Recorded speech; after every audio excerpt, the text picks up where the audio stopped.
Hello all, my name is Satyapraya Raut and I'm a 4th MBBS student at AIMS Kalyan and I'm a mentor at Aditya Joshi Mentorship. So, in today's video I'm going to tell you how to prepare for the statement based questions. क्योंकि आजकल क्या होता है NCERT is no more about the direct question. ठीक है, अभी NTA ने completely game change कर दिया है. अगर आपको 360 आउट ऑफ 360 लाने हैं तो आपको स्टेटमेंट बेस्ड क्वेश्चन कॉन्कर करने होंगे, क्योंकि अगर आपने ये छोड़ दिया तो आप 300 पे स्टक हो जाओगे. NT knows कि you are good at memorizing, so they have completely changed the game. अब वो आपकी रीडिंग एक्यूरेसी देखते हैं, आपका लॉजिकल डेप्थ है कि नहीं, आपने उस चीज़ को समझा है कि नहीं, आपने कितने एक्यूरेटली वो लाइन पढ़ी है. क्योंकि वो ये भी देखते हैं कि आपने always, none, never, sometimes, few ऐसे वर्ड्स पे ध्यान दिया है कि नहीं, क्योंकि ये सब वर्ड्स पे कौन ही ध्यान देता है. बट यही सब क्वेश्चन एज रीजन में आता है जिसकी वजह से आपके मार्क्स जाते हैं. देखो, आज की इस वीडियो में मैंने ऐसे 10 पॉइंट शेयर किए हैं जिसमें आप फोकस करके अपने इस टाइप ऑफ क्वेश्चन में मार्क्स गेन कर पाएंगे. So the first thing is कि स्टेटमेंट बेस्ड क्वेश्चन में एनटीए ने क्या किया है कि वो कम्प्लीटली जो सेंटेंस को चेंज नहीं करते हैं, बस वर्ड को मॉडिफाई कर देते हैं.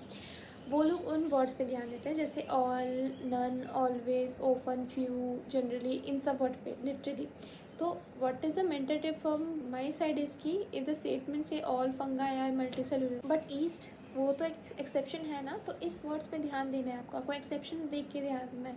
Train your eyes to spot the absolute words immediately. ठीक है, जब भी आंसर रीड करते हैं इन वर्ड्स पे फोकस कीजिए, उसी टाइम आप अपने माइंड में बना लीजिए कि ये एग्जामिनेशन इससे पूछ सकते हैं. Then is true and false reversely. तो आपको क्या करना है, आपको एनसीईआरटी पैसिवली रीड नहीं करना है.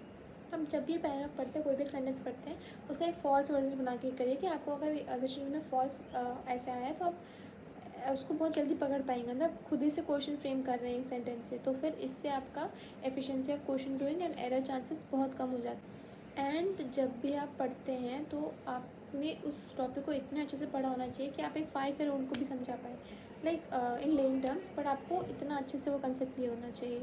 एंड फॉर एवरी सेंटेंस उसके एग्जांपल्स, जो भी उसके रिलेटेड कुछ भी एग्जांपल दिए हैं वो सब, उसके रिलेटेड कुछ भी कंटेक्स्ट है या डायग्राम, सब चीज़, डिस्क्रिप्शन से ना, सब चीज़ आपको देखना है. एंड आपको माइंड में सबको रिलेट कर लेना कि इसका ये है, बट अगर क्वेश्चन में इसका ये नहीं आया तो उसका आंसर गलत ही होगा.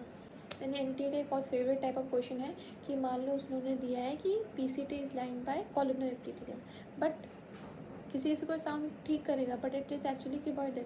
तो इसलिए हमेशा वेरीफाई करना है ऐसे फैक्ट, मतलब उन दोनों का कोरिलेशन, उस एक चीज़ के बारे में आपको सब कुछ पता होना चाहिए. तो फिर इस टाइप का क्वेश्चन बहुत आते हैं. तो बच्चे को अगर एक चीज़ के बारे में कुछ नहीं पता है तो फिर उसमें ऑब्वियसली क्वेश्चन गलत ही करेंगे. Then avoid rote learning. तो आपको ये करना है, हर स्टेटमेंट को वाई पूछना है, मतलब क्यों हो रहा है ऐसे. Glucagon increases the blood glucose level, but क्यों आपको पता है उसका पैथोफिजियोलॉजी, तो इसलिए आपको उसका पूरा डिटेल पता होना चाहिए. देन आता है द एलिमिनेशन मेथड. देखो, मोस्ट ऑफ द क्वेश्चन जो नीट में आते हैं उसमें आप एलिमिनेशन मेथड से सॉल्व कर सकते हैं, इजीली सॉल्व कर सकते हैं. अगर आपको कॉन्सेप्ट भी पता नहीं है बट आप दूसरे कॉन्सेप्ट से वो एमसीक्यू आराम से सॉल्व कर सकते हैं. तो जब भी आपको एक मल्टीपल चॉइस करेक्ट क्वेश्चन आए तो आपको क्या करना है, पहले जो आप स्टेटमेंट जिसमें आप बिल्कुल भी श्योर है कि ये क्वेश्चन, ये स्टेटमेंट पक्का ही गलत है, तो पहले आप उसको मार्क कर लीजिए. उसके बाद चेक कीजिए क्या वो ऑप्शंस में है, क्योंकि आधे दो क्वेश्चन तो ऐसे उड़ जाएंगे जब आप ऐसे करेंगे. तो फिर उसके बाद नेक्स्ट ऑप्शन जाएंगे जिसमें आप पक्का श्योर है कि ये तो नहीं होगा. देन फिर देखिएगा आप किस में पक्का श्योर है. तो ऐसे अगर आप करेंगे ना कॉम्बिनेशन के साथ, प्रैक्टिस से हो जाएगा ये, तो आप बहुत जल्दी इजीली क्वेश्चन सॉल्व कर पाएंगे. And same for the MCQs. तो जब भी एमसीक्यू आते हैं तो आप सब कुछ मैच करने मत बैठ जाइए. आप एक भी मैच करेंगे ना तो वो जल्दी आ जाएगा. मतलब कोई एक मैच करेंगे, कोई एक ही ऑप्शन में होगा जिसमें वो सही होगा, दिया होगा. तो इससे आपका जल्दी भी हो सकता है एंड एक्यूरेसी भी सही होता है. And don't give so much time on assertion reason. Assertion reason कभी कभी बहुत कन्फ्यूजिंग हो जाते हैं, कभी कभी बहुत टाइम कंज्यूमिंग हो जाते हैं, क्योंकि आप कोरिलेट करने बैठ जाते हैं. एंड बहुत सारे बच्चे ये भी करते हैं कि वो ओवर थिंक करने बैठ जाते हैं कि ये होगा क्या नहीं, कि इस कॉन्सेप्ट से इधर घुसा देते हैं, इस कॉन्सेप्ट से इधर घुसा देते हैं. अगर आप अजर्शन रीजन में इतने श्योर नहीं हो तो leave that question for the time. आप आगे बढ़ो, जब आपके पास टाइम आएगा फिर आप श्योर हो गए तभी करना है. आपको श्योर नहीं होगी, आपको फिर भी डाउट है, 50-50 लग रहा है, तो leave that question. It's better than doing it wrong. Then other practice. अगर आप प्रैक्टिस ही नहीं करोगे एजुकेशन टाइप ऑफ क्वेश्चन या स्टेटमेंट बेस्ड क्वेश्चन, तो चांसेस हैं कि आप कभी उस पैटर्न को समझ ही नहीं पाएंगे. तो आपको वेराइटी ऑफ क्वेश्चंस करने चाहिए, टिपिकली एजर्शनिज्म के ही स्पेसिफिकली, ताकि आपको पता चल सके कि किस टाइप का क्वेश्चन पूछ सकते हैं, तो कैसे ट्विस्ट कर सकते हैं एजर्शनिज्म वाले क्वेश्चन में. तो आपको अगर देखो, स्पेसिफिकली मेरा भी एजर्शनिज्म वीक था, क्योंकि हमारे बैच से ही एजर्शनिज्म स्टार्ट हुआ था, तो हमें इतना आइडिया भी नहीं था. तो अगर आप उस टाइप ऑफ क्वेश्चन नहीं सॉल्व करोगे तो गलत ही होंगे. तो try to do from various book. ये एग्जिस्टिंग वाले टॉपिक अगर आपको वीक है, अगर यू आर स्ट्रॉन्ग इनफ तो there is no point of giving so much time on it, but मैंने उसमें बहुत टाइम दिया था क्योंकि हमारे जो क्वेश्चंस भी आए थे उसी में बहुत बच्चों के मार्क्स कटे थे। तो फिर लुक फॉर इट, जो भी आपका वीक पॉइंट है उस पर फोकस कीजिए। एंड नेक्स्ट थिंग है, जब भी आप कोई स्टेटमेंट पढ़ते हैं उसको आधा मत पढ़िए। जल्दीबाजी में कभी कभी कुछ वर्ड ऐसे मिस हो जाते हैं जिसकी वजह से आपका पूरा ही क्वेश्चन गलत हो जाएगा। तो इसीलिए do read the whole line, क्योंकि कभी कभी ऐसे पूछ लेते हैं वो लोग, which of the following is not incorrect. ठीक है, तो ऐसे वो लोग वर्ड्स के NTA डू नथिंग बट वो वर्ड्स का खेलता है।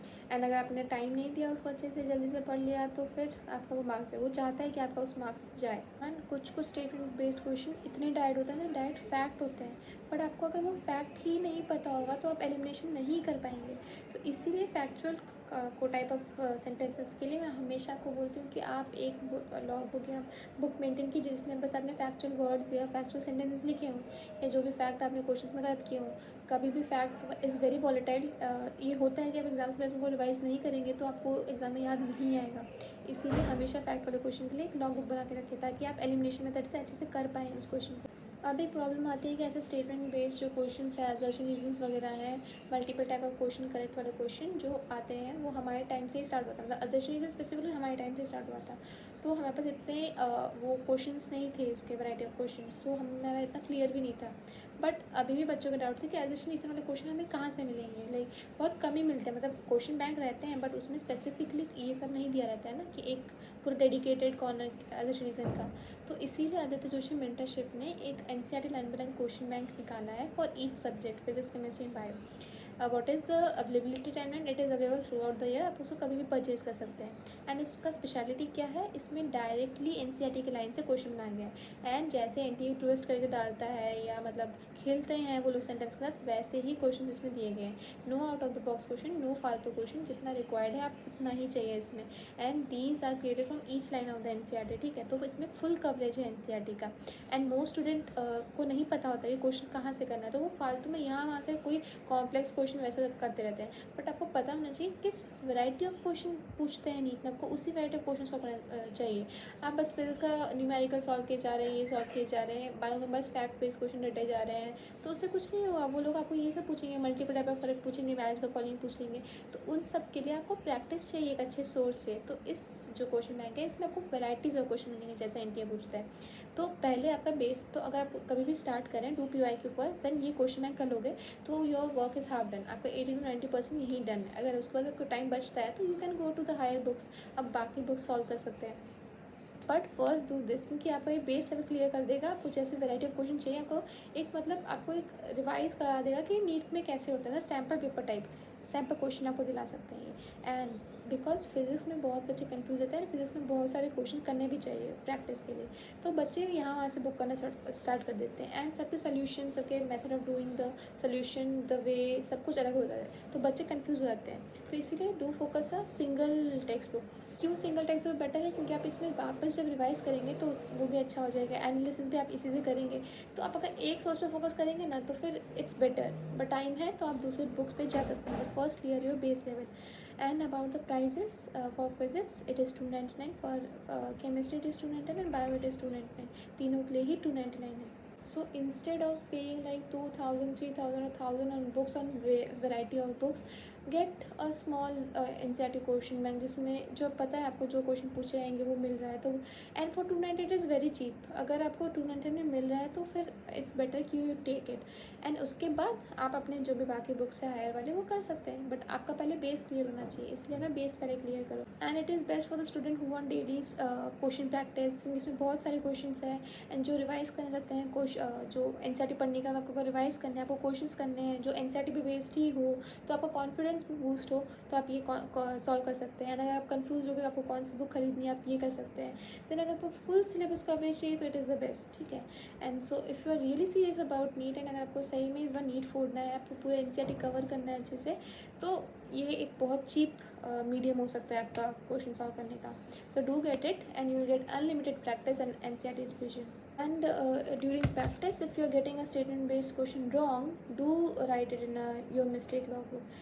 अच्छे से नोट करो, उसको रिवाइज करो, उस पैटर्न को समझो, ताकि तुम आगे जो भी क्वेश्चन है उसको कम गलत करो। सो इसीलिए अच्छे से पढ़ो, अच्छे से ध्यान लेके जो भी क्वेश्चन है उसको रीड करो, ज़्यादा ओवर थिंक मत करो, जो भी तुम्हारा कंसेप्ट है उसी पे ध्यान दो। एंड अगर वो चीज़ अगर एनसीईआरटी पे लिखी है एंड आपको गलत भी लग रही है, बट आपको उसको ब्लाइंडली ट्रस्ट करना है, जो भी एनसीईआरटी में दिया है वो सही है, उसके अकॉर्डिंग आपको सारे क्वेश्चन सॉल्व करने हैं। ओवर थिंक नहीं करना है, ज़्यादा कुछ बकवास बुक से रेफरेंस नहीं देखना है, अगर वो रेफरेंस एनसीईआरटी से है तो ही उसको फॉलो करना है। And don't forget to like, share and subscribe.